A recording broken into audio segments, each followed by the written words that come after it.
Okay, turn 4. Battle in the range of light, our only battle this turn. Our Drakon went in against another bunch of random scrub independents. I've been getting really easy independents so far around me. Like, I've had a lot of provinces that are basically this. And this would be a fairly easy province even in, like, middle age. In the late age, this is about as good as it gets. So, yeah, I'm happy about this. I am doing just fine. And it is exciting. Took a little bit of damage, nothing that really matters. And we eat our way through the archers. Great. Obviously, no damage. We've got an experience star, which is pretty cool. 64 kills so far, doing well. Our little army, led by Weenie Jr., is about ready to go. So they are going to hit Grey Mountains here, and then we're going to start building a fort there immediately because Radamanthi is going to sneak in and build a palisade. After that, we're going to get Adrestos to move in because we're not using him at the moment, since we're recruiting entirely Iron Guard, and he's going to take over building that palisade so that the scout can go off and do some scouting. I've talked to Althaea, and we have agreed on borders. So she's going to take these provinces, and what was the other one? 86, 66, and something down here that I don't really care about. At first she said 76, and I was like, instead of 86? And I was like, no, you can't have that. That is too far, and you'll be blocking me. But we resolved that little misunderstanding. So, she's in a little bit of an odd position kind of boxed in here. We'll see what happens. But I may end up going to war with her fairly early, because, frankly, early on in the game, if I can protect my commanders against flyers, I think the Iron Guard and Mouflon Cataphracts and such can chop through Ragha's infantry fairly well. It's Hell-Blessed Zayedans that I would be scared of, and he doesn't have Hell-Blessed Zayedans. So he's got Turan Heavy Infantry, and Turan Heavy Infantry are very slightly better than Indie Heavy Infantry because they've got Protection 16. Actually, they're very comparable to Indie Heavy Infantry of some kinds. They've got slightly higher morale than most Indie units, and of course they have the fire resistance and the survivals. But beyond that, stats-wise, very similar to Indie Heavy Infantry, also very similar to my Heelot Infantry. My Heelot soldiers, if you look here, they have one more point of protection, one less defense skill, and less combat speed, and that's the functional difference. So very similar. We can fight those pretty easily, but they're not really what you end up recruiting as Ragha. Area infantry would be a more interesting problem, although if he doesn't have cold, their protection is going to be quite unimpressive. Even in cold 3, their protection is only 14, so they do have magic weapons, but that doesn't matter for fighting me. In terms of troops, of course, Ragha's best are actually the cavalry, specifically the Savarans. Excuse my pronunciation. Got to work on my pronunciation there. Savaran Cataphracts are a good heavy cavalry, and then, of course, Savaran Guard are an extremely good heavy cavalry. Protection 20 is really, really quality. Fighting them would require... it'd be tricky. My infantry don't have pierce damage. Like, a classic way to fight, cavalry or somebody with high protection is to send in units with high pierce damage, insofar as you can get that, because pierce reduces their protection by 20%. So against pierce damage, these guys are effectively prot 16. I only have slashing weapons, which are good and all, but don't only deal up to about 16, 18 damage, and they don't reduce prot, so they'll be going against prot 20. So Savaran Guard would be a little bit of a challenge. The easiest way to fight them would be to recruit Cyclope soldiers with their Cyclope spears that are very high damage piercing weapons. That would mean I have to send in either Cyclope commanders or Cataphract commanders, because these giants will not be led by humans. Funnily enough, they will be led by Cataphract commanders. That's okay for them. I presume because they're size 3, and whatever the check is, it only checks if you're size 2 or below. So if you're riding a sheep, you can command the Cyclopes. They'll allow that. Maybe it's their herding instincts working in reverse. But in any case, that would mean I'd have to recruit one of these, and then I'd have to have the Iron Guard being led by somebody else. But basically, I think I can send in the Iron Guard, and if I go to war with Ragha, the Iron Guard will carry me for a short time. Now, the Zayedans are a beast of a different color. since they have, you know, so many attacks and prot 20 and high defense skill and yada yada yada, they have a lot of qualities. Cyclope soldiers will still beat them in numbers, but it would require numbers even with them being unblessed, because they'll jump to the back, they'll try to assassinate the commanders, and my infantry, once they're in combat and not charging, the infantry can survive them okay, because with the high prot on the Iron Guard, these attacks won't really do much damage on average, and so it'll take them a couple of rounds to kill one guy. But they won't be able to do much damage back, because their attacks, of course, aren't matching up to prot, and they have a high defense skill they have to get through. So you would need Cyclope soldiers in order to kill Zeethans, and Cyclope soldiers in fairly decent numbers. Also, Turn War Elephants, they have 18 protection. Low morale. So once again, you need Cyclopes to deal with Turn War Elephants, because you need to punch through that protection, hurt them, and get them rampaging and routing. And in that case, you can turn these around on the enemy fairly quick. But right now, I just don't want to get into any wars, to be honest. I want to be I want to grab as much territory as I can, obviously, in the early part of the game. So we're going here to Dunheim. We're going here to Grey Mountains. After that, that army will bounce sideways to take Trensibor, which is another high-income province. And we should be able to, if we take that, we take that, we take this, we take that, we take that, I'm thinking, and then maybe double back into this forest to try and get another good place for a fort, because none of these provinces, all of these provinces are garbage for forts for me, because they all have low amounts of resources. This province might be a good fort location, because it can draw from here, it can draw from here, and then it can draw from those three provinces as well. So it would probably end up with a reasonable amount of resources. But basically, anywhere I build a fort, I need to end up with over 200 resources, because that's what's required to recruit a reasonable number of Heelot soldiers, Heelot crossbowmen, or a few Mouflon cataphracts. Or if I want to recruit Cyclope soldiers, that's what I need to recruit 3 Cyclope soldiers. So 200 resources is kind of my cutoff. And none of these are going to reach that easily. Like I said, this, with an upgraded fort on it, it'll draw from here. That'll push it up to about 100. It'll draw from those two about 150, and then with those 3, it might be able to top 200. So, could be viable, depending on what the resource counts in here and here are. This, of course, is going to give me almost nothing because it's a swamp. And swamps are just bad at things. So in any case, that's turn 4. I don't think I'm seeing... Have I seen anything new? Oh, there's Pangaea. Okay. Late Age Pangaea is a little bit different from early and Middle Age Pangaea, but it's still basically the same kind of nation. They've still got dryads who are still seducing stealthy nature mages, so they still have nature assassins. Their pans are still powerful. They've got these centaur sages, so now they have astral magic, which means Pangaea, late age Pangaea can form communions pretty effectively.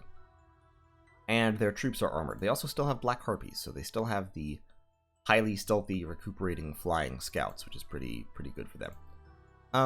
The minotaurs still aren't worth much.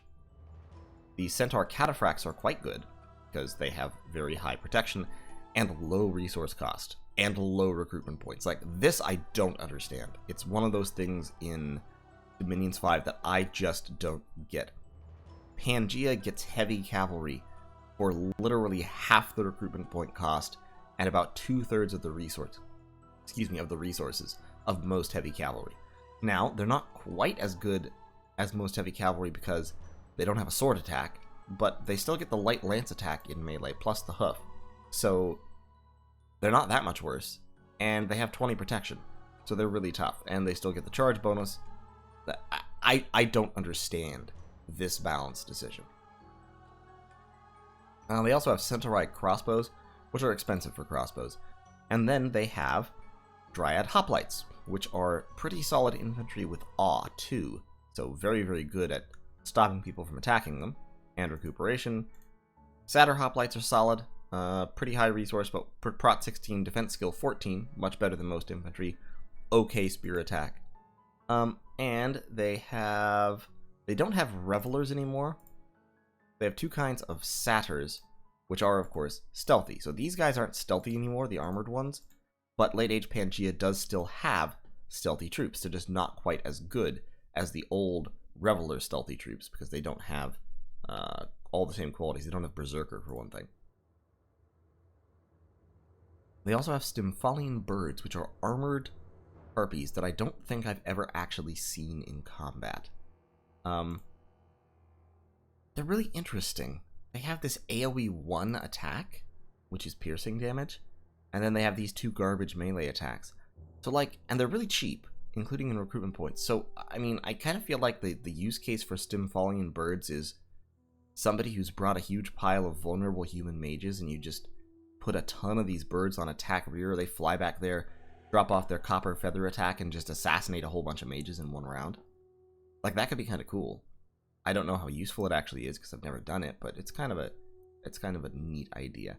But in any case, this guy's a little bit scary because he's got all the special Pangaea spells and things, and he's also got a pretty solid troop lineup, including ridiculously undercosted cavalry. So, like, Centaur Cataphracts are going to be mainly what he uses. Centaur Cataphracts and Dryad Hoplites, because Dryad Hoplites are really good. Dryad Hoplites with the awe makes them very, very good defensively. Now, their damage output is crap, but they have Formation Fighter, so they can stuff 4 of them in a square, and with the awe too, a lot of infantry cannot reliably fight them. Like, my infantry's morale, when under, you know, the command of an oppressor general, goes up to 11. With morale 11, you cannot reliably hit somebody with awe 2. You need to have morale like 14 in order to overcome that well more than half the time. And otherwise, it's kind of difficult. So, Pangaea is doubtless going to take these forests and use the national spells to pop down forts. And there's not much I can do about that, really, but I am going to try to get this line at least and one of these forests, just to put a little bit of pressure on them. Like, probably this one, since it's further away from them. And we'll kind of have to go a few more turns and see where we end up. I don't think I see anybody to the north yet. Yeah, I don't see anybody to the north yet. So we'll figure out who our next neighbor is in a little while. For now, we've got Ragha, we've got Pangaea. It's a little bit of a neighborhood around here. So long as Ragha stays on their side of this line, I'm fine. Pangaea, we're going to have to go to negotiate some, but basically what this is telling me is I don't want to expand too aggressively straight south. I'm going to end up in a war with one of these two. And we'll find out who that will be in a few turns here. So thanks for watching, and I'll see you all in turn 5.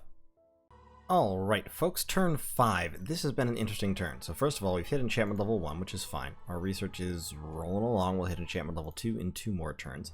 Secondly, we conquered a couple of provinces. First, we took the Grey Mountains with our line of infantry up front and our archers in the back, led by an oppressor general. And this line of infantry did exactly what it was supposed to do. Now, notice the Helot soldiers move faster than the Iron Guard, because the Iron Guard's armor is heavier. They have the plate hauberk and the full helmet, whereas the Helot soldiers have the plate cuirass, which has less of a penalty to movement.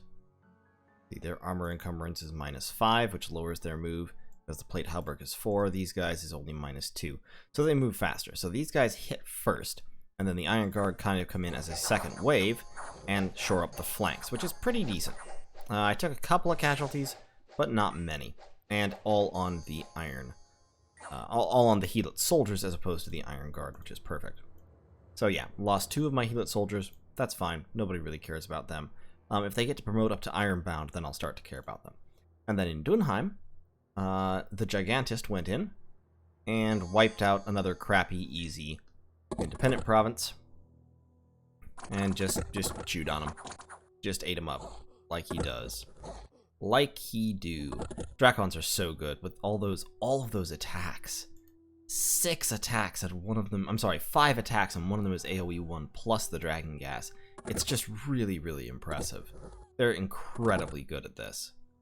So, yep, he went in, ate everybody. Great.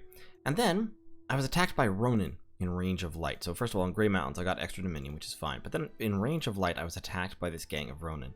And Ronin are honestly one of the toughest random indie attacks in some ways. Now, depending on the size, an attack of knights can be more devastating. If there's a lot of knights, that can be serious challenge.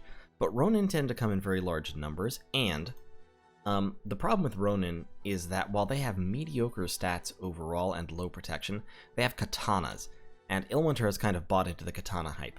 So katanas are, for swords, fairly high damage, and they give significant attack and defense buffs. So effectively, a Ronin with a katana fights like one of the Iron Guard, just with lower protection. It makes them a little bit challenging to deal with, plus their swords do pierce damage half the time, which is also a little bit tough to deal with. So these Ronin came in and pretty much wiped out my province defense with no trouble. They are somewhat vulnerable to archers, but I don't unfortunately have a critical mass of archers built up to deal with them. So yeah, it's a little bit of an issue. Now, we need Junior down here. I'm building a palisade, and in order to scrape together the money to do that, I'm actually not recruiting a mage up here. I could wait one turn, it wouldn't kill me. Starting on turn 6 would be fine. Yeah, actually, I may wait one turn. I think I will, because what that enables me to do is that enables me to get my Cyclops Smith, and it also means that I can actually recruit a whole bunch of units this turn. I can recruit, of course, a bunch of Iron Guard, and then I can use the remainder of my resources, pumping out a bunch of Heeled Archers. And actually, I'm going to cancel out 2 more of my Iron Guard, and pump out an even larger quantity of Heeled Archers. That's because Lemnos is going to take the army that we assemble right now to go clean up these Ronin, and the reason he's doing it instead of having the Gigantist double back is because I've discovered Jade Amazons, and the Gigantist is absolutely going to take them. I need Nature Mages. I desperately want and need Nature Mages. So we're going to recruit a commander here, who's going to go up there next turn, and we're going to start a second palisade immediately after we start this one. Also, there's a mine of superior iron in here, so this province has hella resources. All kinds of resources. This is the perfect place for a fort. This fort will be churning out Mouflon cataphracts like nobody's business. You'll have to forgive me, it's late. It's very late, actually. So, that's the plan. We're going to let this wait one more turn. We're going to recruit, that's like 20-some Heeled Archers, plus a few more Iron Guard. Send in Lemnos to beat up the Ronin. The Gigantist will go there, and then there probably, or may double straight down, depending on if we see something. But we should be able to definitely secure a good grip of territory over on this side, and Lemnos' army can take that and then push straight into Gold Mountains. Still not seeing anybody over here. I have to check to see if I see anybody. Aha! I spy with my little eye Abysia. Interesting. Very, very interesting.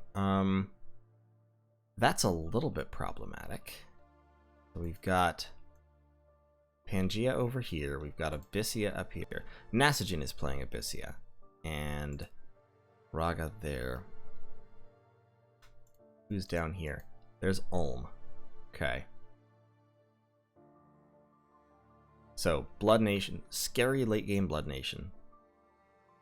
Scary late game Blood Nation. Pangaea, who's always scary. Scary early game Bless Nation, but probably not being played with a super heavy Bless. Very, very interesting stuff. Also, yeah, we can't see anything across the water, can we? Oh, we can see some nations across the water. Some provinces across the water, rather. Okay. This is good, though. This is fine. I started with a decent amount of distance between everybody except me and Abysia. Well, Pangaea is equivalently far. As long as I can get these 3 provinces, I'll be okay in terms of distance on this side. I am going to have to take Golden Fens. I need it. It's vital for my strategies. It's important for my plans to have those Amazons. So, Nasajin is going to have to go jump in a lake, basically. And he's not going to like that.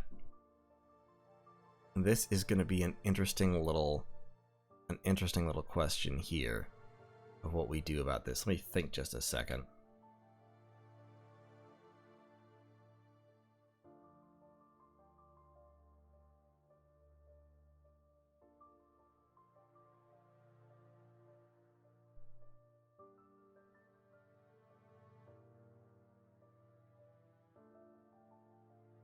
Okay. Yeah, I think I'm gonna have to. I'm gonna have to. Like, this is probably going to start a war between me and Nasajin, unfortunately, and I'm just gonna have to go in and do it. If we look at Abysia real quick. So Abysia in the late age is mainly human units. They maintain some of the traditional Abysian things. They have high resource, high prot infantry, kind of similar to mine in some ways. I mean, like 17 prot. The difference is they have better weapons. They've got these morning stars that do more damage. Their defense skill is lower, but with prot 17, they're going to be able to chop through my infantry without taking a whole lot of damage back, because my infantry does not hit super hard. The Iron Guard do, but the Heelot soldiers do not. The move-long cataphracts can do some damage, because they have the fairly high damage broadswords. And of course, if necessary, the Cyclope soldiers can do damage with their Cyclope spears. But I'm going to have to lean mainly on Iron Guard. Now, fortunately, crossbows. Crossbows can serve as a very good answer to Abyssian infantry by means of being, well, crossbows. Their sacreds are these Guardians of the Pyre who are not very good. They're basically just like Abyssian infantry. They have the heat aura and more fire resistance, but that's about the only difference. And then they also have these Warbred, which are berserkers. These guys are pretty scary. They're expensive, and their defense skill is garbage. But they're 22 hit point, 18 protection berserkers with battle axes. They hit like trucks. If I were to send I'm losing my mind. If I were to send the Cyclops against these guys, they would be hacked apart immediately.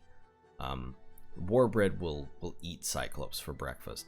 Probably not for gold cost. Warbred cost almost as much as a Cyclops for gold, and they have less hit points and less protection. So they wouldn't fare too well in that trade. But in en masse, especially because they can have two in a square, Warbred will cut Cyclops apart. The danger is their mages and their assassins. Because Abyssian assassins are sacred, and they have multiple attacks. So that makes it hard. So you've got the Slayer Worms and the Slayer Newts, which aren't even, like, these are sacred assassins that cost 80 gold. These are priest assassins that cost 90 gold and are a little bit better. And then you also have the Slayer Anathemants, who are fire mages. And you have the Slayer Sanguines, who are blood mage assassins. Now, fortunately, blood mage assassins are not nearly so dangerous as they were, but still. They have life drain Athames, which are pretty terrifying. And then, of course, in terms of magic, they've got Warlocks. Newt, the Sanguine Acolytes, which can be recruited everywhere. So they're like a real blood nation, a real solid, powerful blood nation. And of course, they have lots of blood and astral in the capital. So that's a very, very dangerous combination.